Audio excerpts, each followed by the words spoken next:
30 साल पूरे होने पर श्री राजेश्वरी ज्वेलरी लाया है बम्पर प्राइस। 10,000 रुपए के सोने के आभूषण खरीदे और जीतिए कार, 2 व्हीलर्स, लैपटॉप और मोबाइल्स।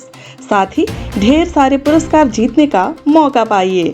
सिर्फ यही नहीं बल्कि श्री राजेश्वरी ज्वेलरी से एक्सचेंज करने पर अधिक लाभ पाइए और पूरे अंडमान में मेकिंग चार्जेस सबसे कम दाम में पाइए। श्री राजेश्वरी ज्वेलरी, अबदीन बाजार, पोर्ट ब्लेयर। Phone number 0319223382। नमस्कार, मेरा नाम है हर्षित सिंह तोमर और आप देख रहे हैं न्यूज़ आप तक। अंडमान में इस समय ब्यूरोक्रेसी और गवर्नेंस के बीच में कहीं ना कहीं तानातानी होती हमें नज़र आ रही है। बीते दिनों हमने एक खबर देखी कि अंडमान की जो बीजेपी कोर कमेटी है वो इस्तीफ़ा यानी रिज़ाइन देने की धमकी दे रही है और नोटिफिकेशन तक जारी कर दिया है। और ये इस बार कोई आरोप प्रत्यारोप की राजनीति इसका कारण नहीं है। इसका कारण है अंडमान में इस समय मौजूदा गवर्नर एडमिरल डीके जोशी। इसका कारण कोई राजनीति में हो रही आरोप प्रत्यारोप की राजनीति नहीं है। इसका मुख्य कारण बताया जा रहा है अंडमान के इस समय मौजूदा गवर्नर, जिनको एडमिरल डीके जोशी के नाम से जाना जाता है। एडमिरल डीके जोशी के बारे में अगर हम आपको थोड़ा सा बताएं, अंडमान के वो इस समय बहुत बड़े गवर्नर हैं, काफ़ी वक्ता रहे हैं अपने बातों को लेकर, मुद्दों को लेकर। लेकिन अंडमान की जो कोर बीजेपी कमेटी है वो कहीं ना कहीं इस समय उनके जो वहाँ पे पोस्ट है, उनका जो पद है, उसको देखकर अपने आप को रिज़ाइन करने की धमकी दे रही है। ऐसा समझिए कि रिज़ाइन करने की धमकी दे रहे हैं, ऑफिशियल नोटिस तक जारी कर दिया है। तो ये आखिर कारण क्या है, ये मसला क्या है, आज मैं ये जानने के लिए यहाँ पे इस समय बीजेपी का ये जो आईटीओ पे हेडक्वार्टर है, यहाँ पे अंडमान के बीजेपी के प्रभारी सत्या कुमार जी मौजूद हैं। यहाँ पे इनसे जानने की मैंने कोशिश भी करी कि आखिर ये अंडमान में क्या मसला है, बीजेपी कोर कमेटी को ये जो एडमिरल हैं, जो वहाँ के जो गवर्नर हैं, उनसे क्या प्रॉब्लम हो रही है, क्या दिक्कत है। खैर, उन्होंने हमसे बात करने से मना कर दिया, ये कहते हुए कि अभी बीजेपी ने अपने जो बीजेपी का आला कमान है, उन्होंने कोई नोटिफिकेशन या फिर ऐसी कोई परमिशन नहीं दी है, तो उनके खिलाफ जाकर हमें बाइट नहीं देंगे और हमसे बात नहीं करेंगे। लेकिन कहीं ना कहीं जब हमने अंडमान में जब थोड़े बहुत लोगों से जानने की कोशिश करी, राजनीतिक विशेषज्ञों से जानने की कोशिश करी, तो ये बताया जा रहा है कि वहाँ के जो गवर्नर एडमिरल डीके जोशी हैं, वो उन्होंने जो ज़मीनी स्तर है वहाँ पे कहीं ना कहीं कुछ मुसीबतें करी हैं। सबसे बड़ा जो मुख्य यहाँ पे हमें जो वहाँ पे कारण दिखा उनके, क्यों उनको निष्कासन करने की बात, क्यों बीजेपी की कोर कमेटी चाहती है कि वहाँ के गवर्नर को निष्कासित कर दिया जाए, वहाँ पे जनता दरबार को बंद करने की बात होती है। अंडमान में क्या होता है, जो सोशल सेल्फ हेल्प ग्रुप्स होते हैं और जो अपने जो गाँव के जो छोटे मोटे जो संगठन होते हैं, वो साथ में बैठकर एक जनता दरबार लगाते हैं, जिसमें जनता आए दिन अपने साथ बैठे और सलाह मशवरा करके अपनी मुसीबतों का समाधान निकल पाए।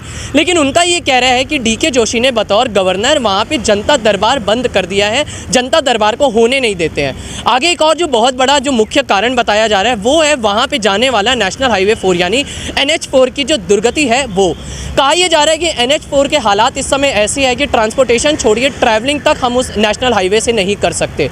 ऐसा कहा जाता है कि गवर्नर ऑन कैमरा या फिर ऑन मीडिया ये कहते हैं कि 90% NH4 का काम हो चुका है, लेकिन वास्तविकता ये है कि 10% भी काम इस समय वहाँ नहीं हुआ है। और बहुत सारे लोगों का तो ये मानना है कि NH4 के अगर हम विजुअल्स देख भी लेंगे तो हमारे आंखों से आंसू निकल जाएंगे। इतनी दर्दनीय हालात है, वहाँ के लोकल लोगों को खासम खास बहुत बड़ी मुसीबतों का सामना करना पड़ रहा है। तीसरा एक और जो मुद्दा बताया जा रहा है, अंडमान में लाइन डाइवर्शन की बात बताई जा रही है। ऐसा कहा जा रहा है कि लाइन डाइवर्शन की वजह से अंडमान में ना कोई घर ले सकता है, ना वहाँ पे कोई बिजनेस वर्क प्लेस खरीद सकता है और ना ही वहाँ पे कोई कमर्शियल प्लेस खरीद सकता है, जिसकी वजह से अगर हम इंडस्ट्रियलाइजेशन की बात करें, थोड़ा सा कैपिटलिज्म की भी बात करें, तो वो करना इस समय अंडमान में नामुमकिन सा होता नजर आ रहा है। कोहरी बंद और उसकी परमिशन ना देने का भी एक मुद्दा उठ रहा है। और एक सबसे बड़ा जो मुद्दा और उठ रहा है वो है पंचायती राज का और वहाँ पे जो निगम लेवल पर, निगम स्तर पर जो काम कार्यकाज होता है उसको सीमित करने का। क्या होता है, अगर आपको पता हो, अंडमान के साइड पे ये ज़्यादातर ट्राइबल पॉपुलेशन वहाँ पे मौजूद रहती है, जो कि लोकल लेवल पर अपना जो काम है, अपना जो कार्यकाल है, जो अपनी समस्या का समाधान है वो सुलझने का, सुलटाने का काम करते हैं। उनका ये कहना होता है कि जो सरकार होती है, सरकार इंटरफेयर ना करे, यानी दखल अंदाजी ना करे, और वो भी ज़्यादा सरकार से उम्मीद नहीं करते। जो उनके पास समाधान है, जो उनके पास रिसोर्सेज हैं, उनको बेहतर तरीके से अपने तरीके से इस्तेमाल कर पाए। तो पंचायती राज और निगम पार्षदों का निगम स्तर पर जो काम होता है, कहीं ना कहीं अंडमान में बहुत बड़ा हाथ होता है। लेकिन कहा यह जा रहा है कि डीके जोशी ने बतौर गवर्नर पंचायती राज का ये जो पूरा का पूरा गवर्नेंस, पूरी की पूरी जो पावर है, उसको सीमित करके रख दिया है। फिलहाल बीजेपी की जो अंडमान की कोर कमेटी है वो उनको निष्कासित करने की मांग कर रही है। नहीं निष्कासन होता है तो रिज़ाइन करने की मांग कर रही है। और जैसा कि आपको बताया, जो अंडमान के बीजेपी प्रभारी है सत्या कुमार, मैं उनसे मिलने बीजेपी हेडक्वार्टर भी आया था, वहाँ से उन्होंने बात करने से मना कर दिया। कहा कि हम तब तक कोई फॉलोअप आपको नहीं देंगे जब तक उनको आला कमान से ऑर्डर नहीं मिलता।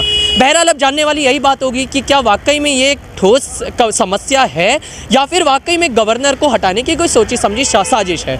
ये पहली बार वैसे ऐसा हो रहा है कि एक राज्य के गवर्नर को हटाने के लिए कारण ज़मीनी स्तर से उठाने की बात करी जा रही है। अंडमान से जुड़ी सभी छोटी बड़ी खबरें देखने के लिए हमारे अपने न्यूज़ आप तक यूट्यूब चैनल को सब्सक्राइब करें और बेल आइकॉन प्रेस करना ना भूलें। हमारा अपना न्यूज़ आप तक, अब सच देखेगा अंडमान।